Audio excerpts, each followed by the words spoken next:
Estamos entonces comentando errores de reparación del DNA. Y antes de entrar a los mecanismos de reparación, pues comentábamos qué es lo que tenemos que reparar. Y entre ellos hablamos principalmente de diferentes tipos de mutaciones. Hablamos de las mutaciones génicas que ya habíamos visto, de las cromosómicas, de las genómicas, las naturales y inducidas, que los mutágenos tenían dos efectos, podrían ser directos e indirectos, algunos mutágenos más comunes, los carcinógenos, la definición de protopogeno los teratógenos de manera particular, y nos quedamos en eso. Bien, entonces, como parte también de las mutaciones que nosotros vamos a ir ganando en día a día por todos estos factores ambientales que ya comentábamos hace la clase pasada, hay otras mutaciones, por ejemplo, y las tres más importantes son estas. Una de ellas se llama despurinización. Estas despurinizaciones van a generar lo que se conocen como sitios abásicos. En realidad, la despurinización también podría ser una despirinización. Puede ser pérdidas de purinas o pérdidas de pirimidinas. ¿De acuerdo? ¿Por qué? Pirinización. Bueno, pérdidas de purinas y pérdidas de pirimidinas. Para que no se rompan la cabeza con este trabalenguas. ¿Sí? ¿Qué es una pérdida de una purina y una pérdida de una pirimidina en un nucleótido? Ustedes observan, aquí tenemos un nucleótido donde tiene la base nitrogenada, tenemos el grupo fosfato y tenemos la desoxirribosa. Un sitio básico, ¿cómo sería? Como este que ustedes ven aquí. ¿Qué es lo que le hace falta? ¿Por qué se llama abásico? Porque le falta la base nitrogenada. ¿De acuerdo?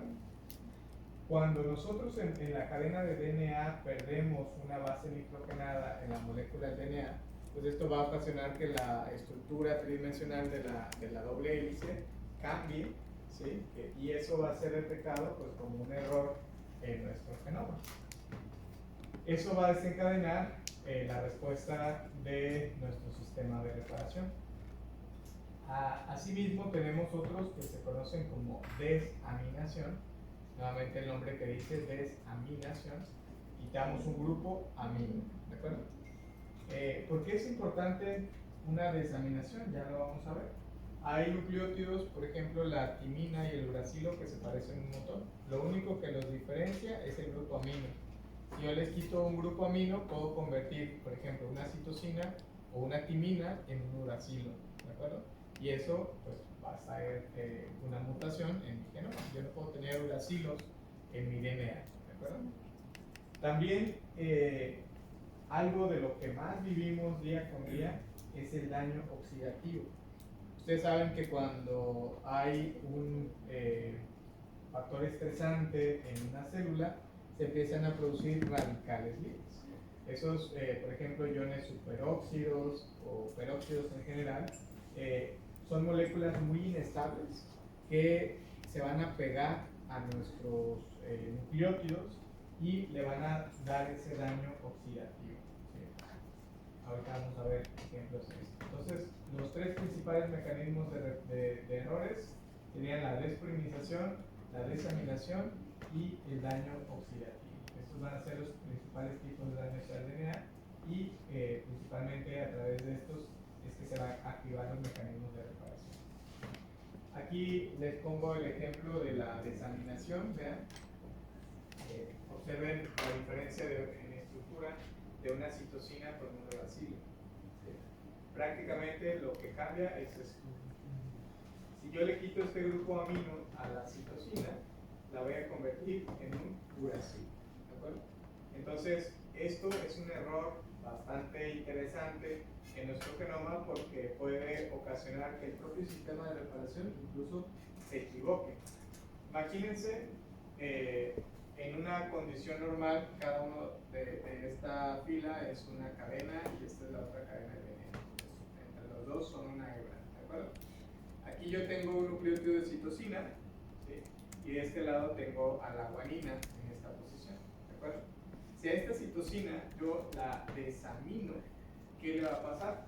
La voy a convertir en un uracilo. El sistema de reparación, cuando vea que yo tengo un uracilo aquí en esta cadena, pues va a decir porque hay un uracilo en el DNA. Entonces lo que va a hacer es quitar el uracilo.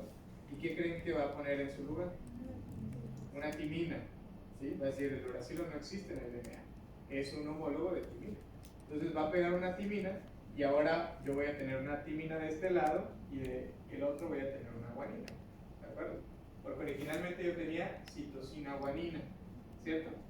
Entonces, como acabo de reparar aquí, acabo de poner una timina y acá de este otro lado hay una guanina, pues va a decir la guanina está mal. Entonces lo que va a hacer es quita también la guanina y va a pegar una adenina. Si se fijan cómo algo tan insignificante como quitarle un grupo amino hizo que yo hiciera dos cambios en mi genoma, y obviamente esas son mutaciones.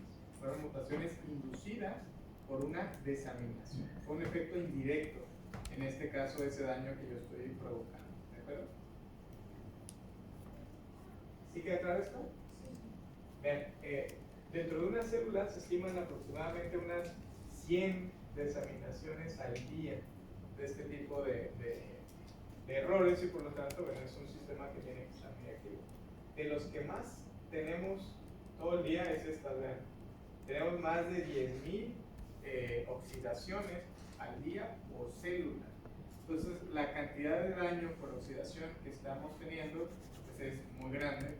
Por eso es que siempre se insiste con el consumo de antioxidantes, de hacer ejercicio, de buena alimentación, de no tener tanto estrés, y porque súmele que esto es algo normal, digamos, pero si todavía le ponemos todos esos factores adicionales, pues tenemos, bueno, le echamos alcohol y un montón de cosas en nuestro cuerpo, la oxidación pues es mucho mayor, ¿de acuerdo? Entonces vean, por ejemplo, los radicales libres, como estos grupos hidroxilos que yo tengo acá, se pueden pegar muy fácil a las bases, tienen una alta afinidad con las bases nitrogenadas, donde se pueden estabilizar. Entonces pueden convertir, por ejemplo, un nucleótido de timina en cosas como glicoletimidina o una 8-oxo hidroxidesoxiguanosina. Es una guanina realmente oxidada y modificada. ¿Okay? ¿Esos por qué son no tan buenos que tengamos esta oxidación? Porque estos radicales que nosotros tenemos aquí pegados en los nucleótidos pueden hacer que ese nucleótido tenga la capacidad, por ejemplo, de pegarse con otra cosa que no debería. Por ejemplo, una guanina siempre se debería de unir con una citosina. Pero cuando yo la oxido, esa guanina incluso pudiera pegarse, no sé, con una adenina o con otra cosa que no debe. ¿De acuerdo? Se vuelven inestables las moléculas y eso puede ocasionar bloqueos en la replicación del ADN. ¿Sí? ¿Cuáles son las moléculas principales de estrés oxidativo? Pues todos los radicales en general, por ejemplo, superóxidos, peróxidos, grupos hidroxilos, etcétera, etcétera. Okay. ¿Dudas hasta aquí? Bueno, hay otras cosas que se conocen como agentes alquilantes. Los agentes alquilantes dicen que son moléculas que añaden grupos metilo o etilo a las bases. Esa adición de grupos metilo o etilo pueden bloquear el apareamiento normal de las bases y una replicación. Por ejemplo, yo aquí tengo un grupo metilo, vean, que no debería estar en esta guanina. ¿Y este qué está haciendo? Esta es una guanina y esta es una citosina. ¿Cuántos puentes de hidrógeno debería de haber entre esos dos? 3. Y este grupo metilo que está aquí está impidiendo que se forme el tercer enlace entre esta guanina y esta citosina. ¿Eso qué me va a ocasionar? Pues que la molécula del DNA sea más débil al momento de su estructura. Se puede romper más fácilmente cuando no tenemos los 3 puentes de hidrógeno que deberíamos de tener. Vean ustedes acá también cómo esta guanina que está metilada se puede unir con una imina, lo cual pues es incorrecto. Acá también tenemos una guanina unida con una citosina, pero estos radicales que tenemos acá también pueden ocasionar que algunas enzimas proceso de replicación. Todas estas cosas que ven aquí en esta lista son agentes alquilantes. ¿Sí? ¿Qué son los agentes alquilantes? ¿Alguien reconoce alguna de estas cosas? ¿Para qué sirven esos tratamientos?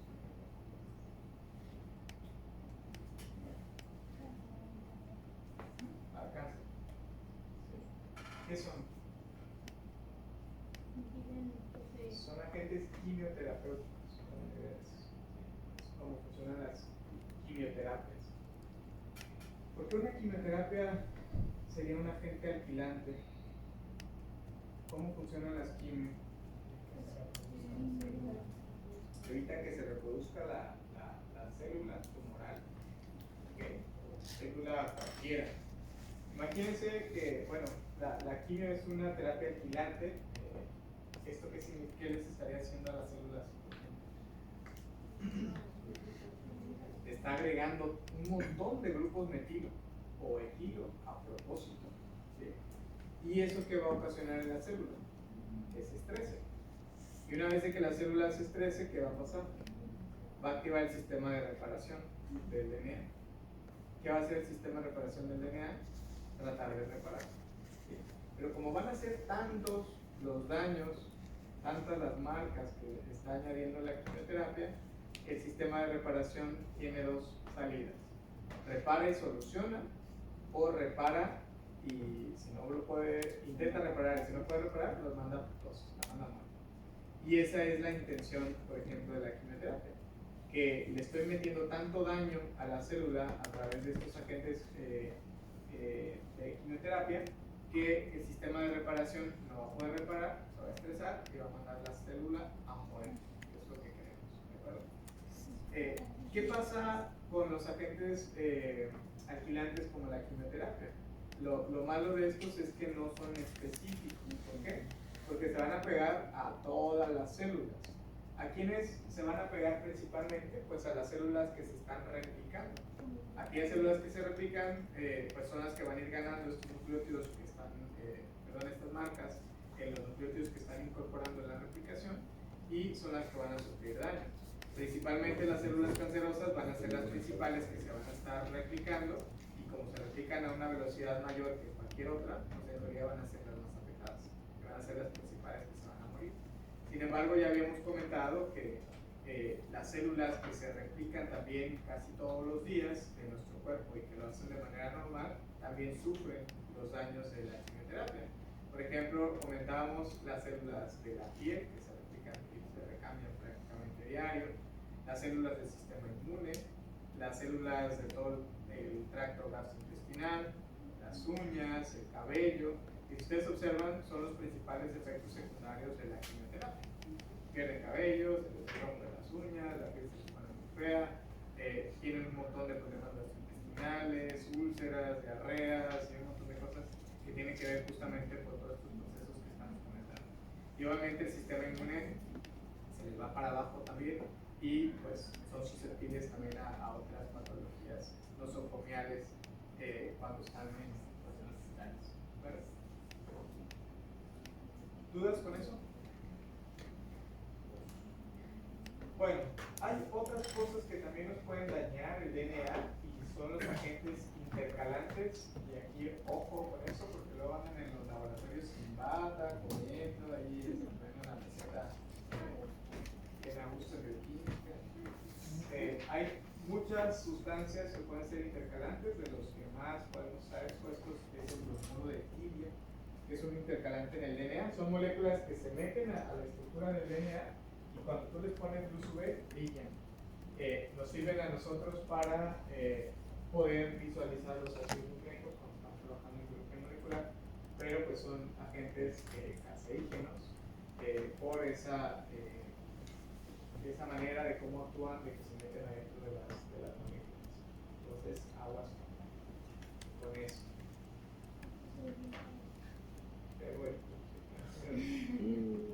Bueno, algo también que nos puede meter ruido son los análogos de base y la energía ionizante. Análogos de base, ¿qué es un análogo? Algo que se parece a una base. Por ejemplo, la 5-bromuridina es una base modificada que tiene bromo, que también sirve para poder visualizar el ADN al momento de que nosotros estamos haciendo un proceso de replicación. Y las energías ionizantes, pues ya las conocemos, todas las radiaciones, principalmente que pueden causar también efectos importantes. ¿Hasta aquí todo bien? Bueno, entonces ya conocemos tipos diferentes de mutaciones, ya conocemos cuáles son los principales daños al DNA. Ahora nos toca saber cómo funciona mi sistema de reparación. Bueno, yo tengo muchísimos sistemas de reparación. Cada uno de esos sistemas está especializado en un daño particular.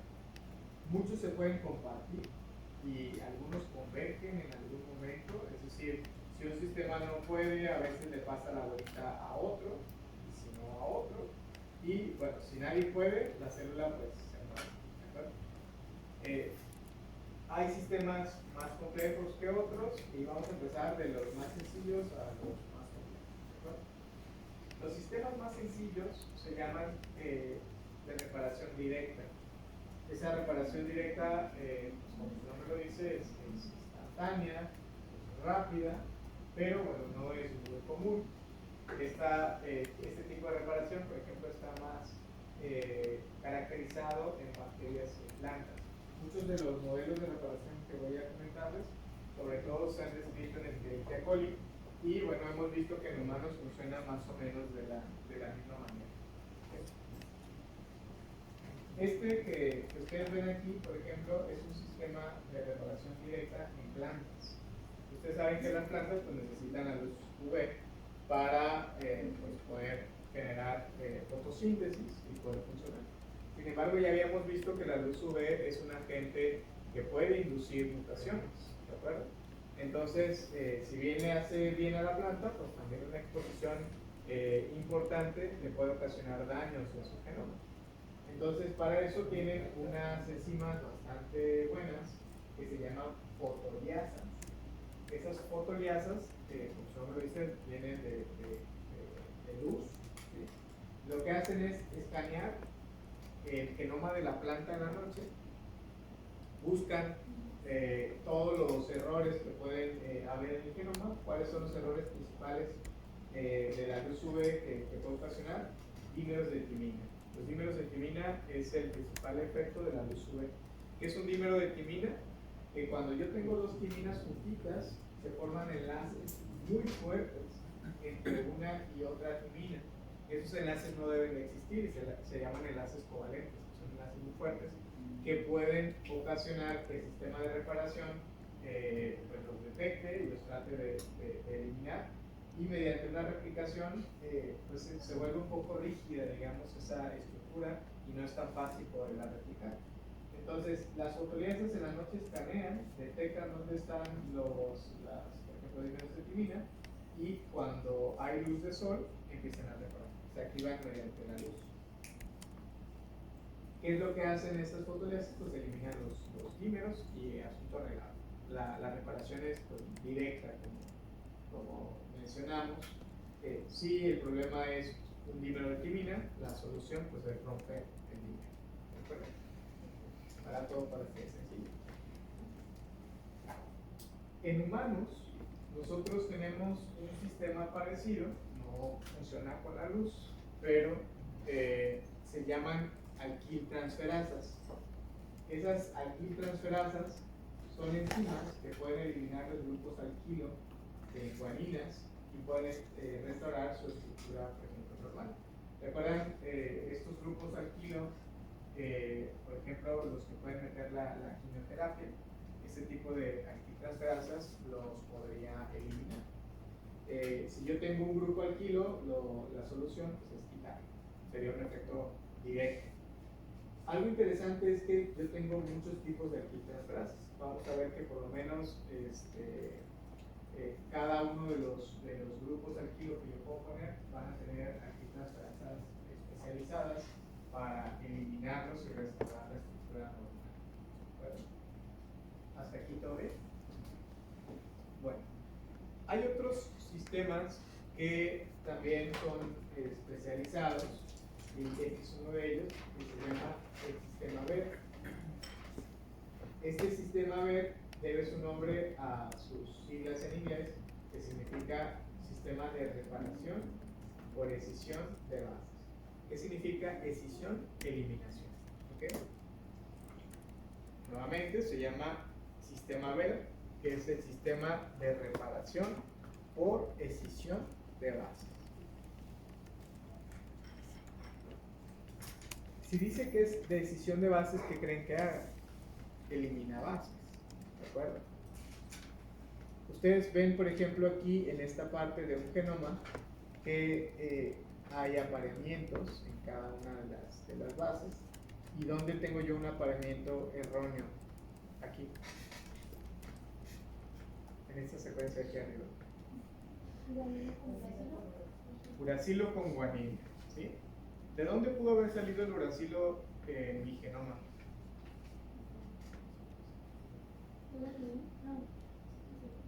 Del mecanismo que ya vimos, ¿cierto? Donde una citosina, por ejemplo, se desaminó y se convirtió, por ejemplo, en un uracilo, ¿de acuerdo? Cuando eso ocurre, el sistema VER va a detectar que hay un paramiento erróneo entre una guanina y un uracilo. Lo que va a hacer el sistema VER es activar a una de sus 8 tipos de glucosilasas. ¿Qué será una glucosilasa? Es una enzima que rompe enlaces glucosídicos. ¿Se acuerdan dónde estaba el enlace glucosídico en el DNA? ¿Entre qué y qué? Entre el azúcar y la base nitrogenada. ¿De acuerdo? Entonces, una glucosilasa puede eliminar el enlace entre la azúcar y la base nitrogenada. Si yo rompo eso, ¿qué va a pasar? Pues se va a eliminar la base. ¿De acuerdo? Se va a quedar nada más el esqueleto de azúcar y grupo fosfato. ¿Sí estamos de acuerdo con eso? En el nucleótido yo tengo grupo fosfato unido con el azúcar y después la base nitrogenada. El enlace glucosídico une la base con el azúcar. Entonces, si yo elimino ese enlace glucosídico, libero a la base. Por eso se llama reparación por escisión de bases. Elimino las bases nitrogenadas. ¿De acuerdo? Entonces, si yo elimino de aquí el uracilo, me va a quedar en un sitio abásico o apurínico. ¿De acuerdo? ¿Qué era ese sitio apurínico o abásico? Un lugar donde ya no tengo la base nitrogenada, nada más tengo el azúcar y el grupo fosfato. ¿De acuerdo? Ese sitio básico que me quedó cuando la glucosilasa rompe ese enlace va a ser reconocido por una enzima que se llama APE. APE, de hecho, su nombre significa apurínico 1. APE, apurínico 1, ¿qué significa? Que es una enzima que reconoce sitios apurínicos. ¿Sí está claro eso? Cuando APE reconoce el sitio donde ya se tiene que reparar algo, inmediatamente atrae a 2 tipos de enzimas, que son las endonucleasas y las exonucleasas. ¿Qué hacen las endo y exonucleasas? Cortan el ADN, ¿de acuerdo? ¿Dónde creen que van a cortar? Van a cortar la cadena que tiene el error, ¿sí? Aquí, por ejemplo, estarían cortando una de las cadenas, pero si se fijan, no solamente cortan el nucleótido que está mal. Generalmente los sistemas de reparación, así como un cirujano, no corta nada más donde ve que existe el tumor, sino que corta también un poco a la periferia, donde se ve que todo está bien, para llevarse prácticamente todo lo que está mal. Un cirujano no delimita el tumor, agarra un pedacito de células aparentemente sanas y corta en esa intención de que no vaya a quedar por ahí alguna que se ve bien, pero no está bien, ¿sí? Entonces, en este caso, estos sistemas hacen lo mismo. Donde detectan una lesión, agarran unos cuantos nucleótidos de un lado y de otro y cortan ese fragmento para volverlo a rellenar y volver a completar que todo está bien. ¿De acuerdo? Entonces, las endo y exonucleasas eliminan este fragmento y posteriormente llegan 2 enzimas, que sería una polimerasa de las de reparación. ¿Se acuerdan? Que teníamos las replicasas que replicaban prácticamente todo el genoma, pero teníamos a las polimerasas de reparación. Esas de reparación son las que van a entrar aquí en este juego y van a tomar la cadena complementaria y van a empezar a poner los nucleótidos. Por ejemplo, si hay guanina, ponen timina, citosina, adenina y completan este proceso. Al final, una ligasa sella y bueno, listo. Es como si fuera, ¿se acuerdan? La terminación de la replicación, donde se eliminaban los primers, se rellenaba el hueco y una ligasa ponía ya ese sellito y bueno, se soluciona este proceso. ¿Sí está claro? ¿No está directo? A ver para qué nos sirve todo ese montón de cosas que estuvimos viendo antes. Y esto ya lo van a poder comprender sin ningún problema. Bueno, otro sistema aunado al que acabamos de ver se llama sistema antioxidante, es el que más trabaja en el sistema. ¿Sí? Y este sistema está muy relacionado con el envejecimiento. Si no funciona bien el sistema de reparación o tengo demasiada oxidación, pues voy a tener un envejecimiento prematuro. Este sistema prácticamente está acoplado al sistema B, es de hecho un subtipo del sistema B, y lo único que cambia es que existe una glucosilasa especializada que es la OGG1. Recuerdan que les decía que había 8 tipos de glucosilasas. Una de esas 8 es OGG1, que es especialista en reconocer las guaninas cuando están oxidadas, que es uno de los principales efectos de la oxidación de este sistema y bueno, vamos a tener que reparar. Entonces lo que hace OGG1 es identifica cuando una guanina está oxidada y bueno, atrae a este sistema de reparación B que ya conocemos, que sería cortar esa guanina que está oxidada, dejar el sitio apurínico, llamar a las endoisonucleases para que quiten ese fragmento y que la polimerasa rellene y la ligasa selle. Es prácticamente el mismo proceso. ¿Está claro?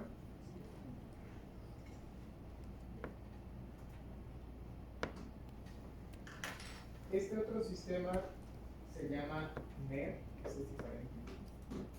Este sistema NER viene por su nombre de reparación de nucleótidos, reparación por excisión de nucleótidos. No se confundan, el pasado era ver reparación por excisión de bases. Este es reparación por excisión de nucleótidos. ¿De acuerdo? Aquí no estaríamos quitando la base nada más, estaríamos eliminando todo el nucleótido. Este sistema se especializa principalmente en dímeros de timina y en estructuras de ADN de cadena sencilla. Y se describió principalmente en Escherichia coli por el daño de la leucemia. Por eso las enzimas que participan en el proceso se llaman VRA, VRB, VRC y VRB. Son 4 principales. Vean, cuando hay algo aquí raro, un número de timina que está deformando la estructura de ADN o se rompió una de las dos cadenas, existe un sistema de reconocimiento inicial que son las VRA y B. Estas llegan juntas, reconocen que hay una lesión e inmediatamente se sale del complejo VRA y queda VRB solita y a esta se le va a unir VRC. ¿Okay? Cuando VRB se une a VRC funcionan como si fueran unas endonucleasas y van a empezar a cortar ahí en el centro y van a cortar 4 nucleótidos hacia un lado y 4 nucleótidos hacia otro lado. Bueno, esto me va a dejar un pedazo aquí sin esos nucleótidos, 4 más el nucleótido que está modificado, alrededor de 9-10 nucleótidos estarían perdiendo acá. ¿Sí? Ese corte va a generar pues, un fragmento que se libere y ese fragmento lo va a eliminar VRB. Lo lleva, lo degrada y la polimerasa de reparación nuevamente rellena la ligasa C. ¿Qué pasa? los principales cuatro? V, R, A, B, No, C y D. de que iba a dímeros de timina. Ah, ya. Dímeros de timina y rupturas de DNA de cadena sencilla.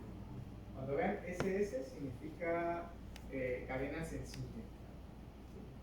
Rupturas de DNA de cadena sencilla. ¿Qué significa que sea una ruptura de cadena sencilla? Que de la molécula de ADN yo tengo pues dos hebras. Yo lo que puedo hacer es que se me rompan ambas cadenas. Imagínense que yo hiciera de estas dos cadenas, esta fila y aquella, un corte directito y de un solo machetazo le aviento las dos cadenas. Corto aquí, corto allá. ¿De acuerdo? Esa sería una ruptura de doble cadena. Una ruptura de cadena sencilla sería que yo nada más corte aquí y este pedazo es el único que se me va a quedar sin nada, pero aquella contraparte sí tiene su fragmento, ¿de acuerdo? Entonces sería una ruptura de cadena sencilla. Bueno, ya vamos a ir con otros sistemas un poquito más elaborados. Este siguiente sistema se llama de reparación de los apareamientos erróneos. ¿Qué repararemos? Apareamientos erróneos. Los repruebos y la sacan mal en el examen. Sistema de reparación de los apareamientos erróneos. ¿Qué repara? No es cierto. Apareamientos erróneos. ¿De acuerdo? ¿Cuándo ocurren los apareamientos erróneos en el genoma? Principalmente en errores de replicación o en errores de recombinación. Realmente ahí es cuando pueden ocurrir estos apareamientos erróneos. De esta cadena que estamos viendo aquí, de esta molécula, ¿cuál es un apareamiento erróneo?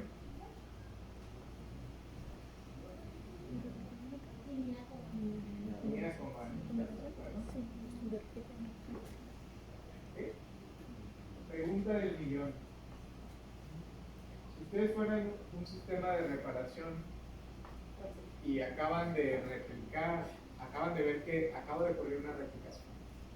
Esto, si ustedes observan, es una cadena que se acaba de sintetizar, es una molécula que se acaba de sintetizar, y yo estoy viendo un apareamiento aquí que no para. Entonces, ¿cómo sabrían ustedes cuál es el error? ¿La cadena de arriba o la cadena de abajo? ¿Qué quitan, la timina o quitan la guanina? Timina. Porque es la cadena que origina. La timina, ¿por qué será? Por lo que es la cadena que origina.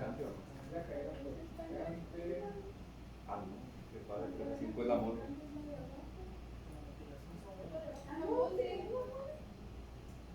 Que es el 5 3 La ventilación es importante. ¿Por qué la cadena de abajo estará ventilada? Es la que más tiempo tiene, que significaría que es la cadena ¿qué? La cadena madre o la cadena vieja en una replicación. ¿De acuerdo? En una replicación yo parto mi hebra, mi molécula, en dos hebras. ¿De acuerdo? Y de cada hebra yo hago su complementaria.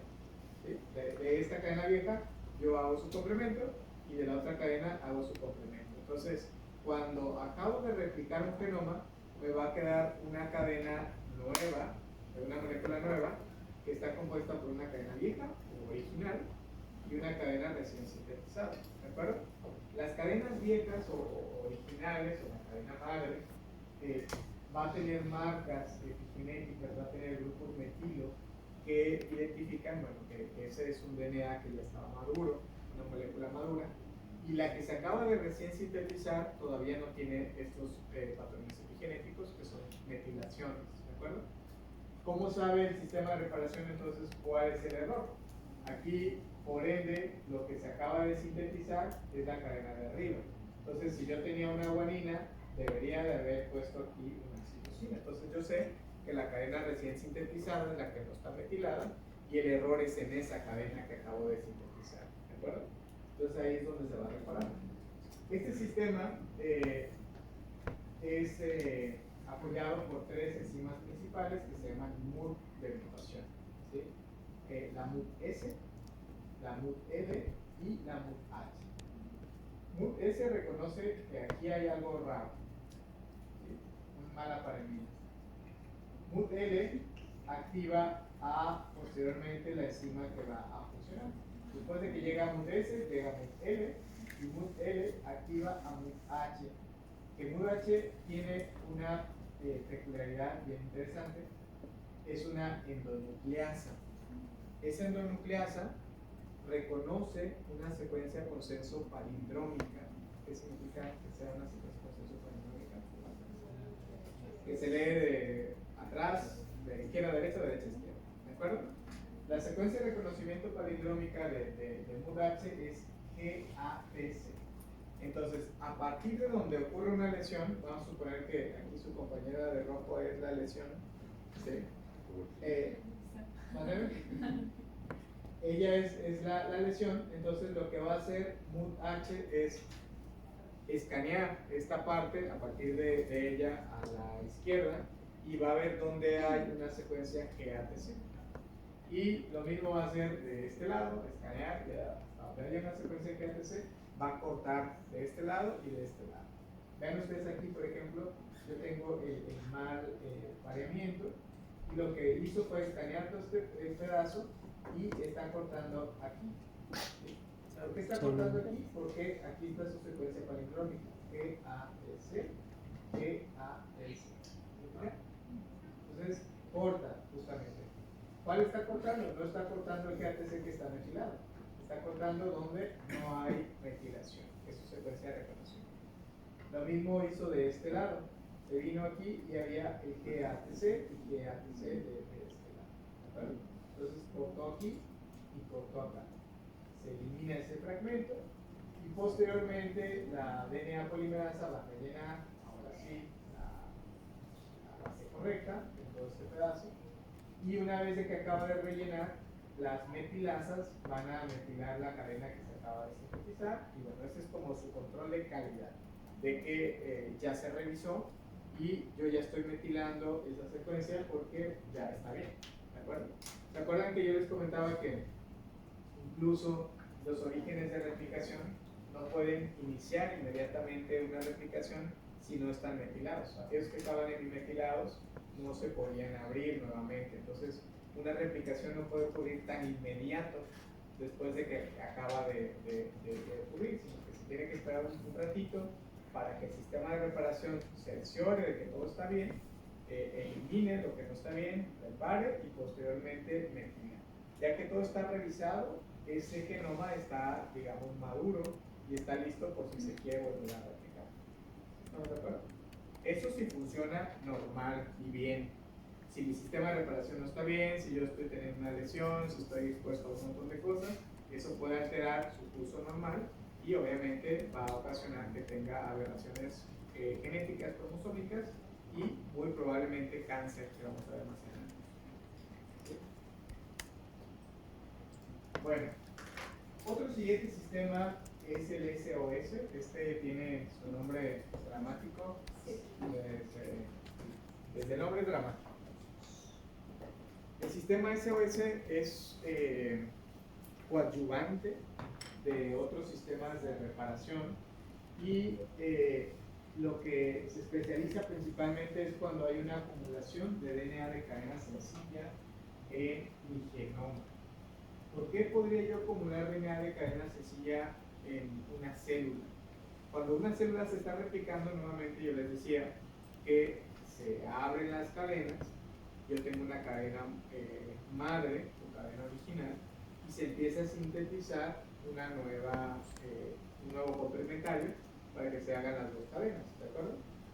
Vamos a suponer que yo estoy empezando la replicación de acá con su compañero y pues empiezo a poner su complemento, de su compañera su complemento, de su compañera su complemento, y aquí su compañera tiene algo, un radical unido, un grupo metilo, no sé, algo raro que hace que la polimerasa no pueda leer o se niegue a poner su complemento porque no sabe qué hay aquí, ¿no?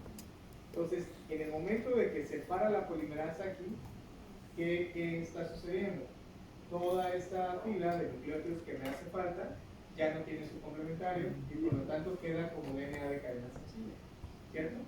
Todo este pedazo sí tiene complemento, ya es de doble cadena, pero a partir de aquí todo esto es DNA de cadena sencilla. ¿Sí queda claro esto? Entonces, ¿qué es lo que sucede con esto, chicos? Cuando el DNA de cadena sencilla se acumula, pues el sistema SOS se activa y lo primero que va a hacer es activar la expresión de las proteínas REC-A. Estas proteínas REC-A son parientes de las RPA y de las SSB. ¿Se acuerdan qué hacían?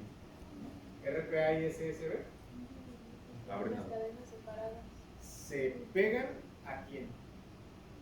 A DNA de cadena sencilla. ¿Se acuerdan? SSB y RPA, cuando se abrían las cadenas, se pegaban a cada cadena para que no se volvieran a unir. ¿De acuerdo? ¿Pero a qué se pegaban? A DNA de cadena sencilla. ¿Sí? Entonces, REC-A lo que hace es lo mismo. Se pega a este DNA de cadena sencilla en un afán primero de protegerlo, porque el DNA de cadena sencilla es muy inestable, es como un RNA y se puede romper fácilmente antes de que se termine de replicar. Entonces, REC-A es todo un espectáculo dentro de la célula porque activa a muchísimos genes. Se hablan de que más de 40 genes se pueden activar en respuesta de la unión de REC-A a DNA de cadena sencilla. Esto va a activar al sistema NER, que era el de reparación por escisión de nucleótidos, y va a tratar de eliminar ese nucleótido que pausó la replicación. ¿Sí? ¿Por qué lo pausó? No sabemos, algún error ahí importante. Y generalmente este error, cuando pasa este tipo de errores, es una lesión tan fuerte que las polimerasas pues, ya no pueden seguir replicando. Entonces, hay algo que hace el sistema NER y apoyado del sistema SOS que se llama reemplazo de las polimerasas, y lo que hacen es literalmente quitan a la polimerasa 3 o delta, dependiendo de la que estemos hablando, si de procariotas, la quitan y la cambian por otra polimerasa que se conocen como polimerasas bypass, que esas no son tan exigentes al momento de la replicación. ¿Sí? Estas, a pesar de que haya un parche, van a seguir replicando. ¿Sí? Eso generalmente funciona, pero cuando no funciona y el recambio de la polimerasa bypass y se sigue atascando la replicación, el sistema NER hace su última, el sistema SOS hace su última as bajo la manga, que es activar a esta proteína que se llama SURA. ¿Sí? SURA es una proteína que se une específicamente a esta otra que se llama FTSZ, que es una proteína del citoesqueleto. Cuando detiene o bloquea a esta proteína del citoesqueleto en la célula, hace que se detenga la división celular. E inmediatamente después de que se detiene la división celular, la célula se muere, queda atascada y se manda a apoptosis y se muere. Bueno, esa es como su última oportunidad. Ya le dio una oportunidad de repararla, si no llamó al sistema NER, trató de reemplazarle la enzima, si no funciona, pues ya la manda a la célula a morir. ¿Dudas con esto? Yo tengo una duda de la anterior. ¿Cuál había dicho que funcionaba como una endonucleasa o endonucleasa? ¿Endonucleasa esta? La ¿Cómo que? ¿En dónde? Endonucleasa. Gracias. ¿Por qué es una endonucleasa? Porque está cortando el medio de la cadena.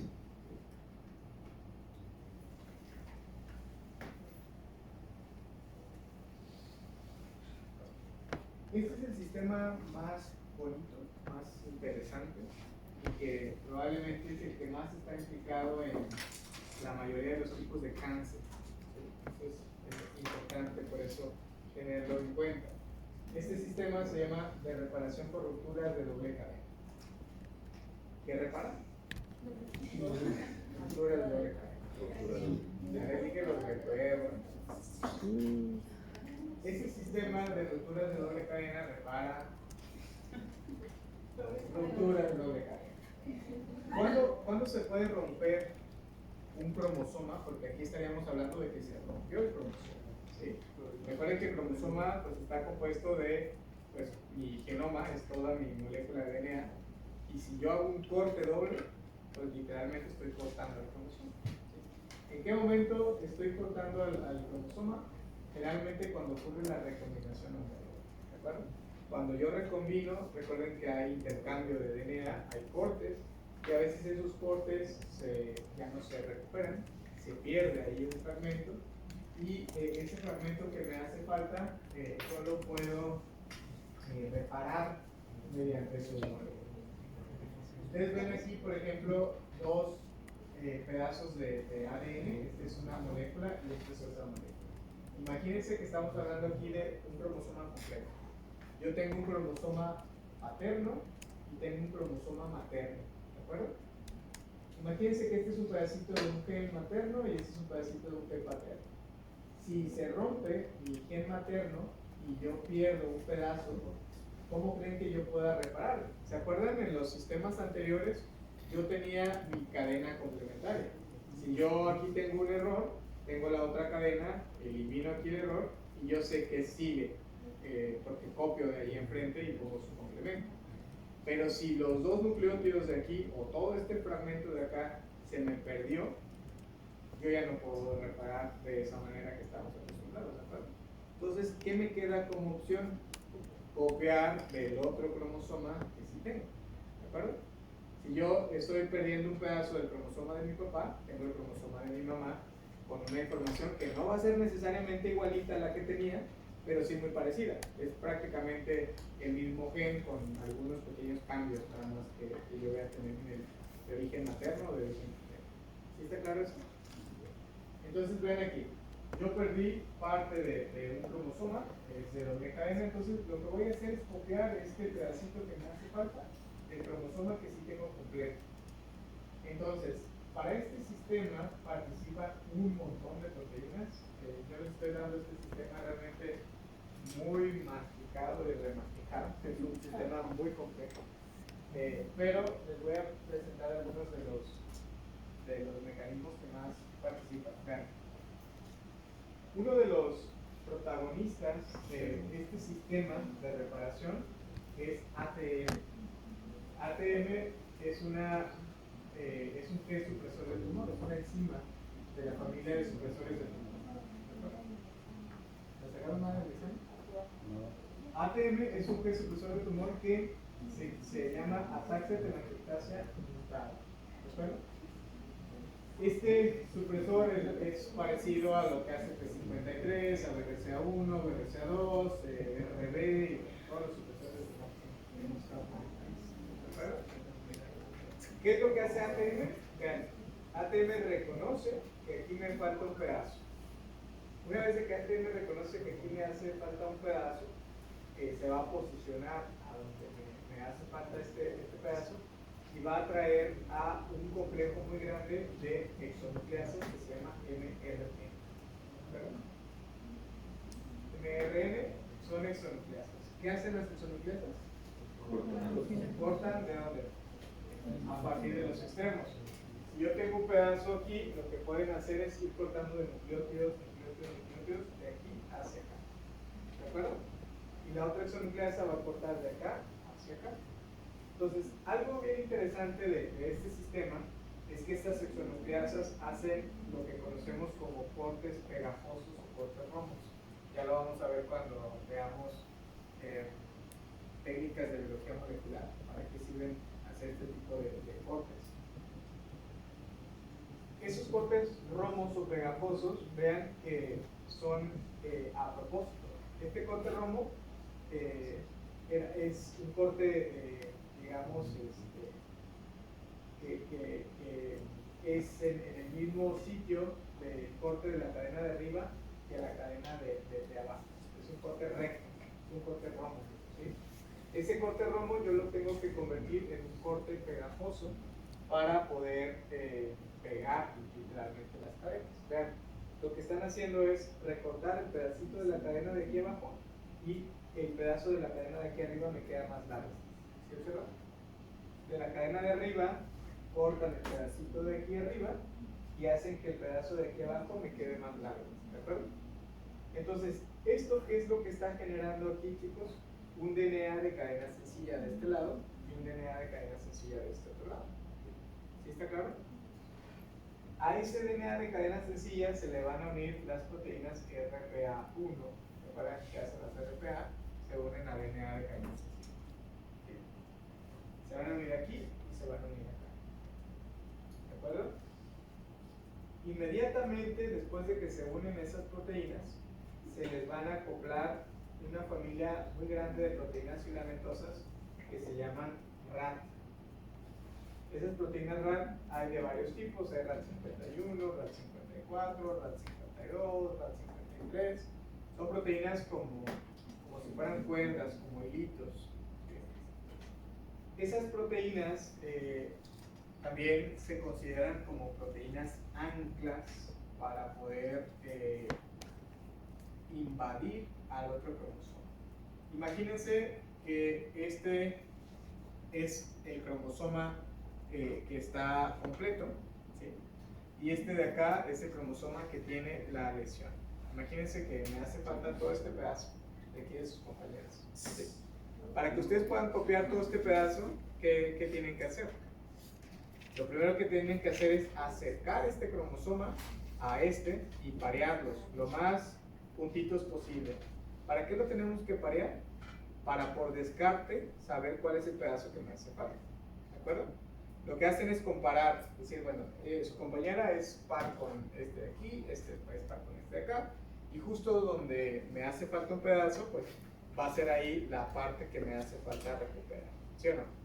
Si yo desfaso un poquito el cromosoma, que no me queden completamente alineados, sino que uno quede un poquito más arriba que otro, eso me puede costar errores gravísimos al momento de que yo recombino, porque podría copiar un pedazo que ya tengo y no copiar un pedazo que me hace falta. ¿De acuerdo? Entonces, el pareamiento es vital para este sistema de reparación. ¿Quién invade las cadenas? ¿Quién las junta como un ancla? Lo que avientan, así como los piratas aventaban y agarraban y pegaban al barco. Literalmente, este sistema RAT lo que hace es anclar a un cromosoma y lo acerca al que va a copiar.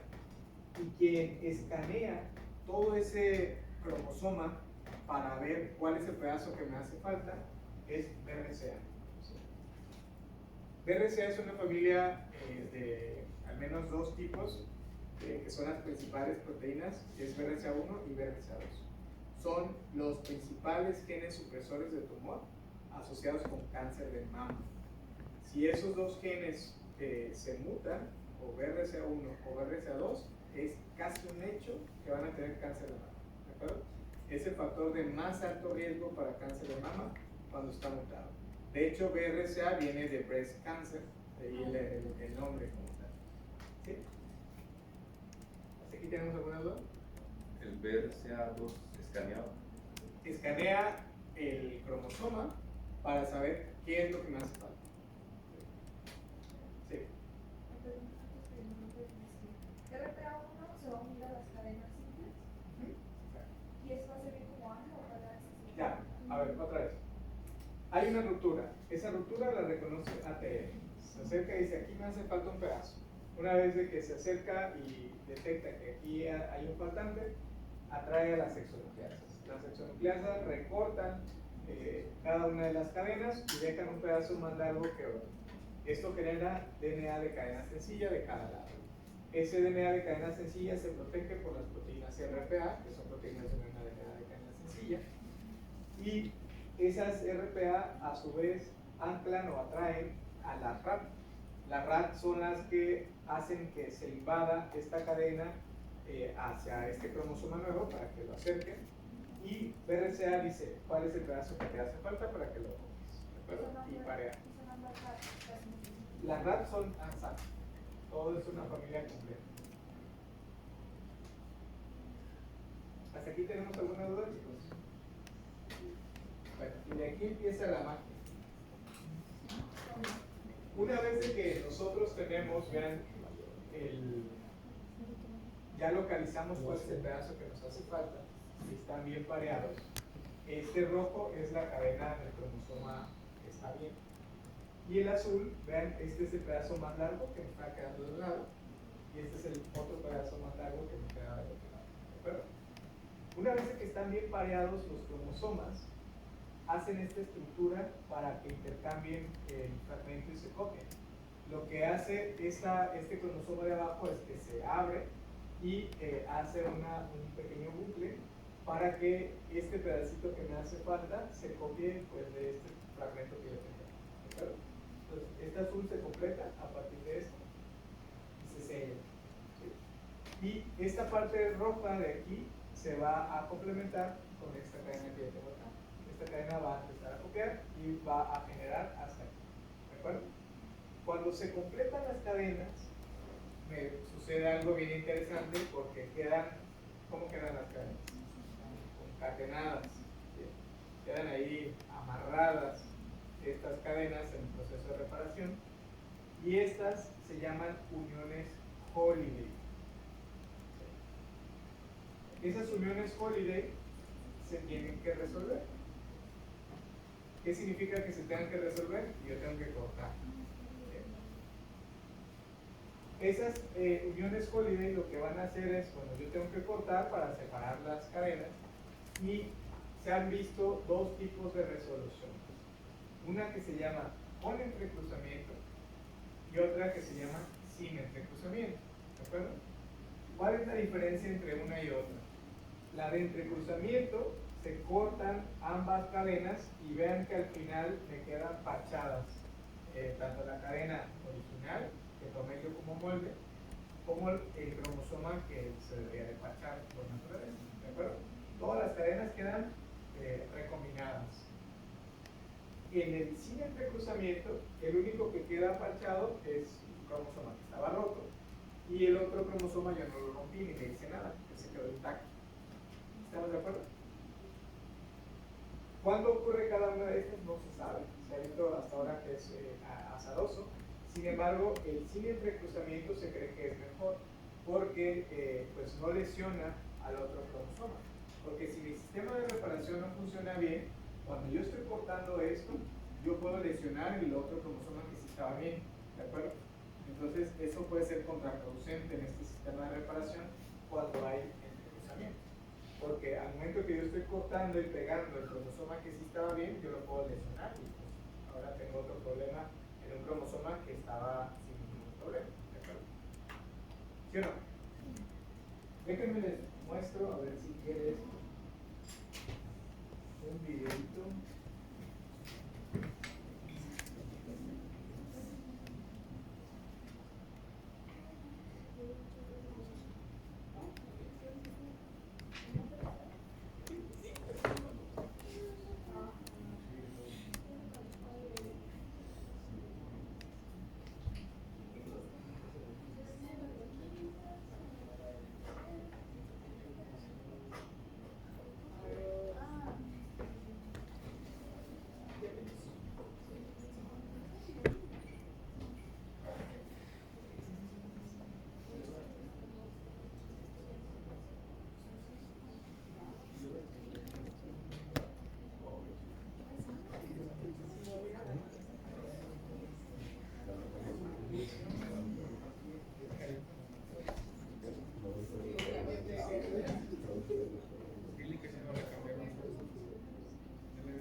cómo quedan estas uniones colide cuando se están haciendo estos entrecruzamientos. Que no crean que es bueno. Quedan literalmente pues, enredados los cromosomas y tiene que haber rupturas para que se libere este cromosoma de este otro cromosoma. ¿De acuerdo? Ahorita les muestro el video.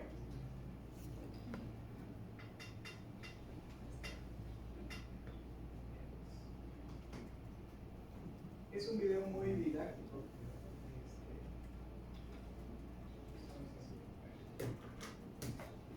Bueno, aquí yo tengo dos cromosomas, uno paterno y uno materno. ¿De acuerdo? En uno de los dos ocurre una ruptura de DNA de doble cadena.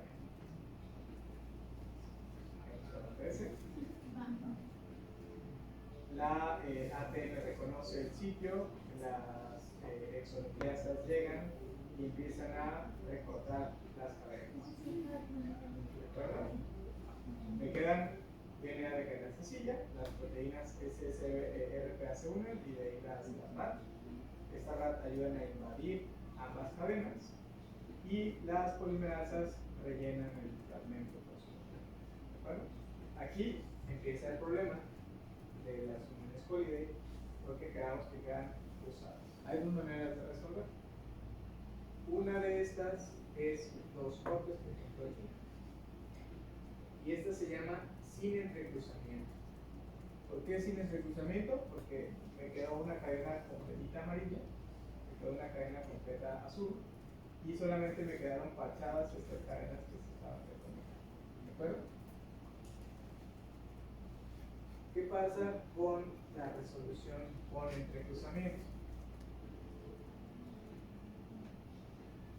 Se corta acá, se corta acá, se corta acá. Y me quedan así. ¿Se observa?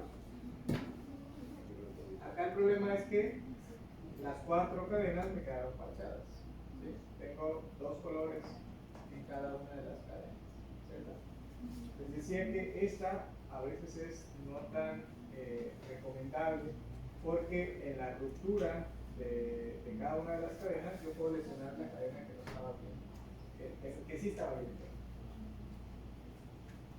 ¿Sí o no? Sí. Claro.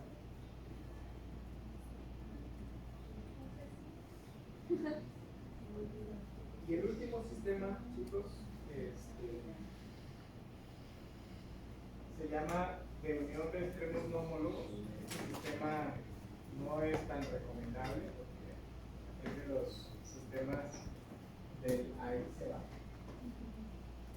Este sistema también puede arreglar rupturas de doble hebra, pero no utiliza al homólogo para la reparación. No se complica la vida, es un sistema que se compone de DNAs, PKs y las proteínas CAUS, que son ATPasas, helicasas y sinasas al mismo tiempo. Lo que hacen es reconocen el sitio de la lesión, atraen a nucleasas. Esas nucleasas recortan el pedacito que está de más aquí, el pedacito que está de más acá, y una ligasa seca. Así de fácil. ¿Qué hicieron literalmente? Cortaron el pedacito que no estaba parejo y sellaron la cadena. ¿Eso que nos está implicando? Estamos perdiendo información. ¿De acuerdo? Es un sistema que no es tan recomendable y bueno, pero que se llega a activar también. ¿Cuáles son las consecuencias de este sistema? Pues, bueno, una es muy rápido, pero las consecuencias es que podemos perder información valiosa. Va a depender de dónde se rompió el cromosoma. Si es una secuencia que sí codificaba para un gen, pues podría estar perdiendo información de ese gen. Si es una secuencia a lo mejor no codificante, pues a lo mejor no pasa mucho, depende de qué tipo de secuencia sea. ¿De acuerdo? Entonces, bueno, no quisiera que mis células optaran por este sistema de reparación. Listo. Ahora sí vamos a ver algunas aplicaciones, chicos. Cómo es que estos sistemas están asociados a muchas enfermedades. En esta tablita que yo les muestro son las principales enfermedades asociadas a un mal funcionamiento del sistema de reparación. tenemos, por ejemplo, varios síndromes de inestabilidad cromosómica, que cuando nosotros tenemos alguna mutación en cualquiera de estas moléculas que estábamos comentando que participan en el proceso de reparación, yo puedo tener pues, consecuencias graves. Por ejemplo, ataxia telangiectasia, síndrome de Seckel, síndrome de Nitschmann, de Bloom, de Werner, cérebro pigmentoso, cáncer de mama familiar o anemia de Fanconi. Pueden ser algunos de los ejemplos clásicos de malfuncionamiento. Ustedes pueden ver aquí cuáles son los genes involucrados en cada una de estas enfermedades, los mecanismos afectados, la respuesta veneral de cadena, la recombinación homóloga, el sistema NER, recombinación homóloga, y las diferentes respuestas. ¿Cuáles son las principales consecuencias de estas enfermedades? Vamos a ver que tienen fenotipos clínicos muy particulares, pero además tienen muchos tipos de cáncer asociados. Por ejemplo, ataxia telangiectasia tiene linfomas, sé que puede tener, además del mismo hidrocefalia retraccional, también linfomas, Nitschmann linfomas, Bloom leucemia linfomas, Werner sarcomas, Severma cáncer de piel, cáncer de mama familiar, cáncer de mama, anemia de Fanconi, leucemia, carcinoma de células escamosas, etc. Todas se asocian con cáncer. Síndrome de Bloom es uno de los clásicos por este tipo de defectos. El síndrome de Bloom, por ejemplo, la mutación que causa esta enfermedad se llama BLM, que de hecho se llama Bloom, de ahí el nombre. Este BLM es una de las recombinasas que participan en el proceso de recombinación, para la redundancia, que tienen la actividad de licasa. Lo que hace es cuando se rompe una cadena y se va a reparar, estas son las que abren las cadenas, ¿sí?, para que suceda el proceso de replicación. Entonces, este proceso lo que va a hacer es que haya una recombinación excesiva de los cromosomas, de los cromosomas hermanos o de las cromátidas hermanas, y que eso pues es algo que no está bien. Recuerdan ustedes que los cromosomas recombinan quién con quién, cromosomas homólogos o cromosomas de o cromátidas hermanas.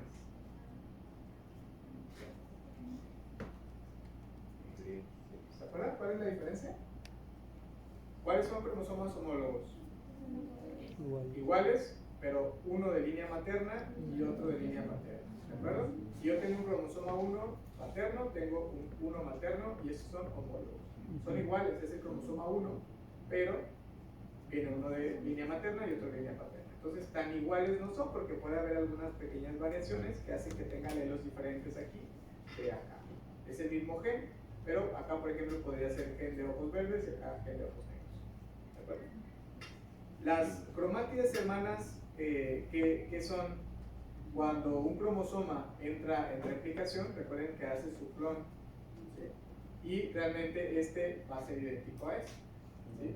Estos cromosomas, cuando se está replicando la célula, pues están en forma de X y se parten en algún momento y se separa cada uno de esos. Esos cromosomas que son cromátidas hermanas deben de recombinar.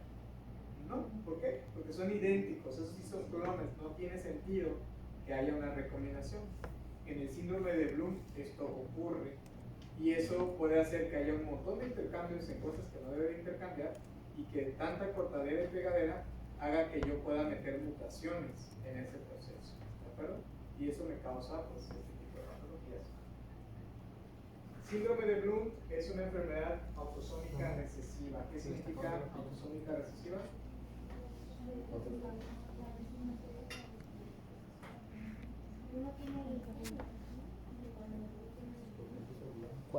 Okay. Para que yo tenga una enfermedad autosómica recesiva, ¿qué tiene que suceder? Tengo que tener los dos genes mutados, ¿de acuerdo?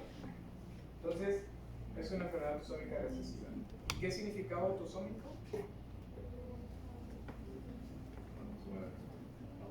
¿Y está en qué cromosoma? En cromosomas que no son sexuales, ¿de acuerdo? Bien.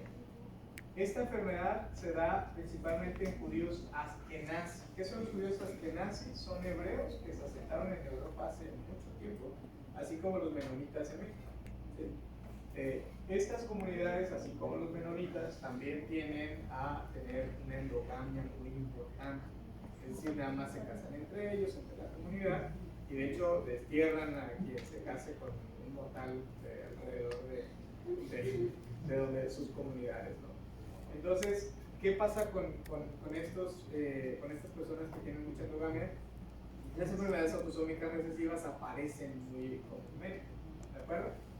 ¿Hasta aquí vamos bien? Esto que ustedes ven aquí, chicos, es algo que me gustaría que comprendan y razonen sobre todo, porque ustedes pueden ver cómo diferentes lesiones en el DNA pueden hacer que se activen diferentes vías de mecanismos de reparación. Vean, por ejemplo, una ruptura de DNA de cadena sencilla o una lesión por un mal plegamiento o una semilla o una estructura anormal en la cadena de DNA. Vean, una ruptura de DNA de cadena sencilla puede activar diferentes mecanismos. Por ejemplo, esto puede ser reconocido por ATM, ¿sí? Eso es que es el tumor. Este a su vez va a activar todo esto. Y todo esto va a hacer tres consecuencias: tratar de reparar, arrestar el ciclo celular que se tenga o apoptosis. ¿De acuerdo? ATM a su vez también puede ir por otro mecanismo, puede ir hacia esta chaperona de acá y activar también este proceso. ATM también puede echarle el signo a P53 y P53 a su vez tiene otros mecanismos que pueden ir más directo. Y vean cuántas flechitas caen en P53. P53 es muy famoso entre los genes supresores de tumor porque puede ser activado por casi cualquier tipo de lesión, ¿sí? Y es un efecto secundario. Entonces, si yo junto P53, tengo prácticamente cualquier tipo de cáncer, ¿de acuerdo? No es muy especializado. Por ejemplo, BRCA es el clásico de mama. Yo ya sé que BRCA no va a estar en cáncer de hígado o en cáncer de otro tipo, es el mama de manera particular. Pero P53, si yo tengo alguna alteración, puede estar prácticamente en cualquiera de los pulmones, ¿de acuerdo?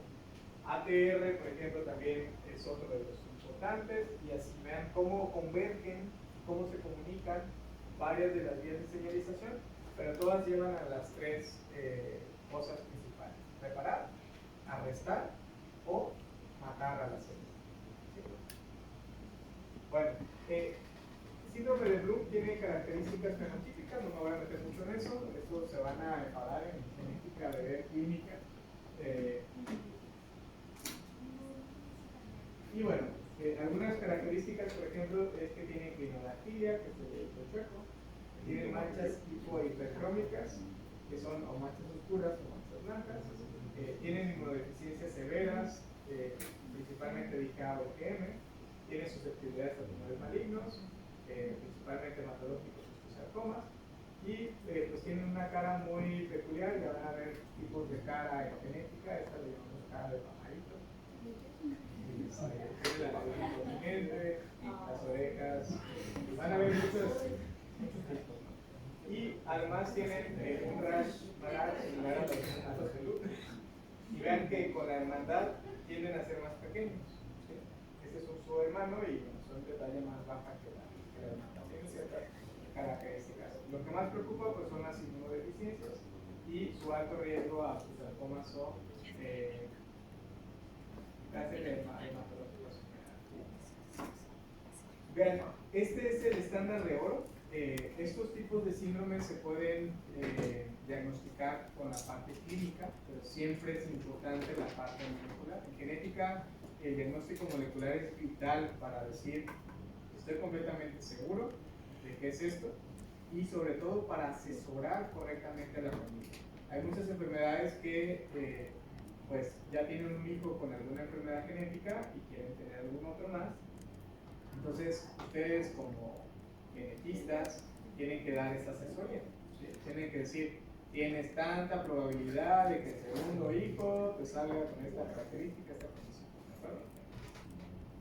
¿Qué ven de diferente entre este estos cromosomas y estos cromosomas. Este es de una persona normal y este es de una persona con síndrome de Down. Está malito.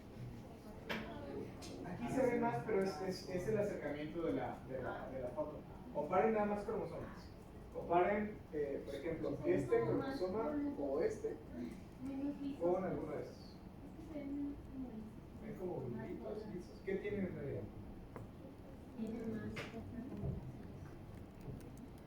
Recombinaciones. ¿De acuerdo? ¿Cómo se puede ver que este está recombinado?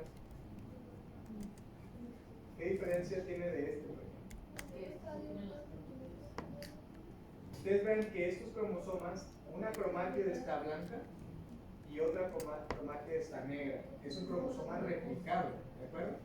¿Por qué se pone una cromátide negra y una cromátide blanca? Cuando nosotros hacemos un cariotipo, lo que se hace es agarrar células del sistema inmune, las estimulas para que empiecen a entrar a mitosis y les agregas un análogo de base que es la 5-bromuridina. Esa se parece mucho a una timina, entonces cuando tú se la pones a la célula la incorpora y la pone en la cadena que está recién sintetizando. Esa bromuridina, cuando yo la veo en luz UV, yo puedo ver cuál es el cromosoma que se acaba de replicar. ¿Cuál fue el cromosoma, digamos, cuál es la cromátida vieja y cuál es la cromátida nueva? La cromátida nueva es esta, la que incorporó la 5-bromuridina, y yo puedo saber que este cromosoma se acaba de replicar y cuál es la original y cuál es la copia. ¿De acuerdo? Entonces, así se debería de ver porque no existe entrecruzamiento entre las dos cromátides. Pero ¿qué pasa en síndrome de Bloom? Se recombinan y es por eso que yo les llamo a estos cromosomas el aleación. Si se fijan, tienen blanco, negro, blanco, negro, blanco, negro cada una de las cromátides. ¿De acuerdo? Entonces, este es el estándar de oro para el diagnóstico de Bloom. ¿Sí o no? Bueno, el último de los que vamos a ver es anemia de Fanconi. Este es posiblemente de los que más van a ver en clínica. Generalmente en CIAM, por ejemplo, he visto mucho los carteles de genética que publican varios casos de anemia de Fanconi. Son raros, pero entre las enfermedades raras son reales. Por ejemplo, es una enfermedad autosómica recesiva. ¿Qué significa? El cromosoma, el gen causante está en cromosomas del 1 y 22. Y que para que yo tenga la enfermedad necesito 2 genes mutados. ¿De acuerdo? Pero también dice que puede ser ligada al sexo. ¿Qué significa que sea ligada al sexo? Que puede estar en un cromosoma sexual, principalmente en el X. Cuando dice ligada al sexo es que la causa está en X. ¿De acuerdo? ¿Por qué puede ser una enfermedad ligada al sexo y autosómica al mismo tiempo? Está raro. Por esto, ¿qué significa eso? Son todos los genes que me pueden causar anemia de Fanconi, ¿de acuerdo? Cualquiera de estos que se mute me da anemia de Fanconi. Y cada uno de estos, vean, por ejemplo, FANC-A está en el cromosoma 16. ¿Qué tipo de herencia sería esta? Autosómica recesiva. ¿De acuerdo? FANC-CB está en cromosoma X. ¿Qué tipo de herencia sería esta enfermedad? Legal. ¿De acuerdo? Hay enfermedades, chicos, como estas, y esto se llama heterogeneidad genética. ¿De acuerdo? Si yo les digo que una enfermedad tiene heterogeneidad genética, ¿qué significa heterogeneidad? Diferencia. Si digo heterogeneidad genética, ¿qué significaría?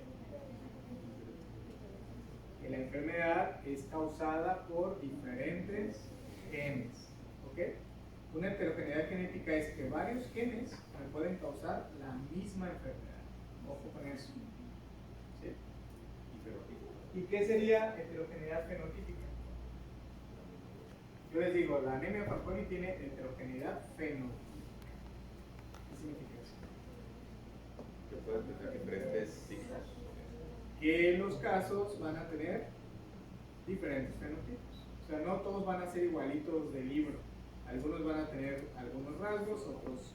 Obviamente van a compartir muchos de ellos, porque si no, no sería anemia de Fanconi, ¿sí? Pero algunos van a tener pues, más, otros van a tener menos características, algunos van a tener algunas pequeñas diferencias, ¿de acuerdo? Entonces, es una enfermedad con heterogeneidad fenotípica, que significa que los pacientes pueden ser diferentes, y que es heterogeneidad genética, que varios genes pueden causar la misma enfermedad. ¿Sí o no?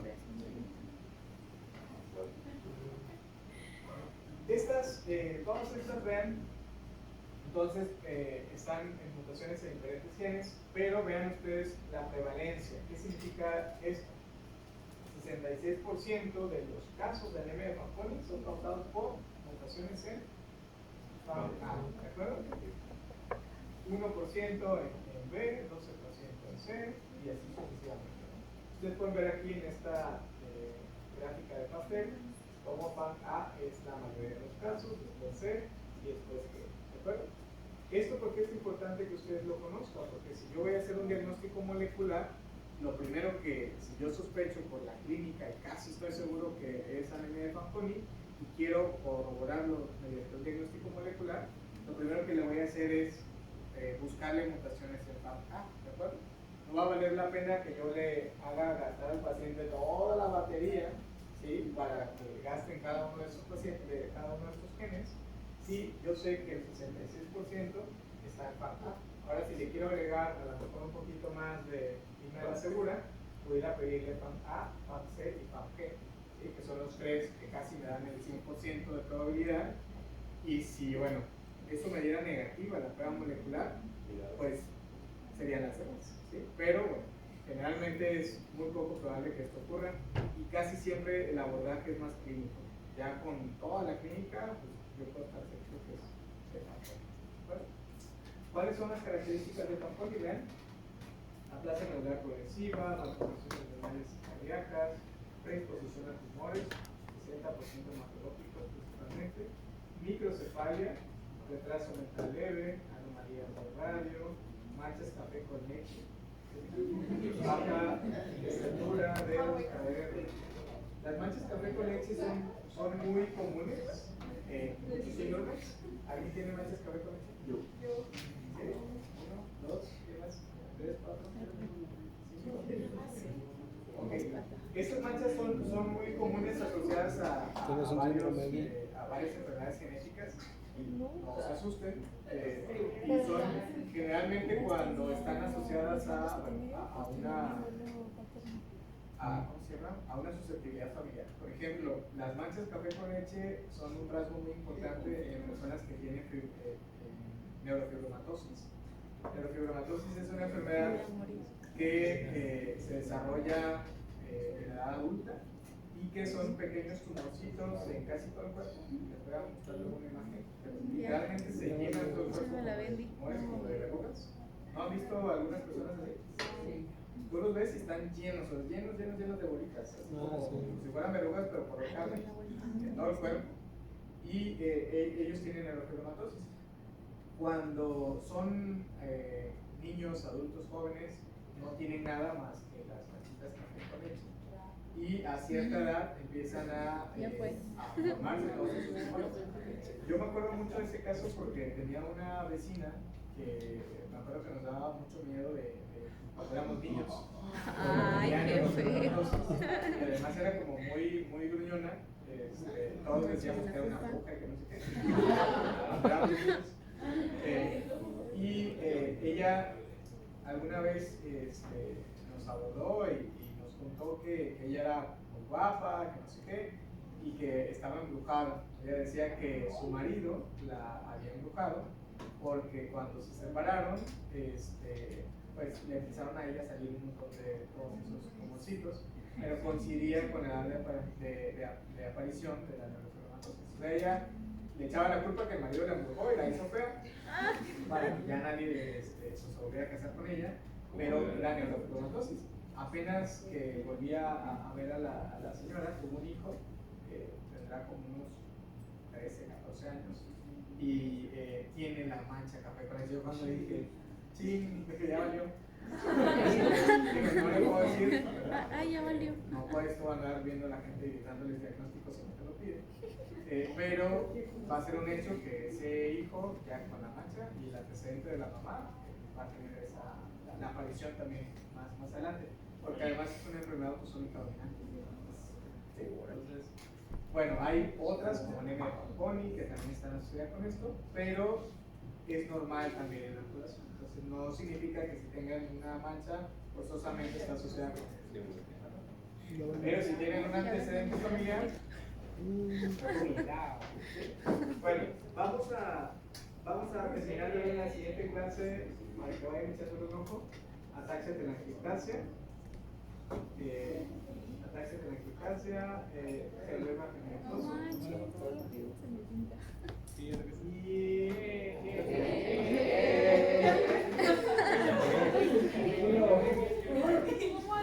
vamos a empezar a ver también un poco sobre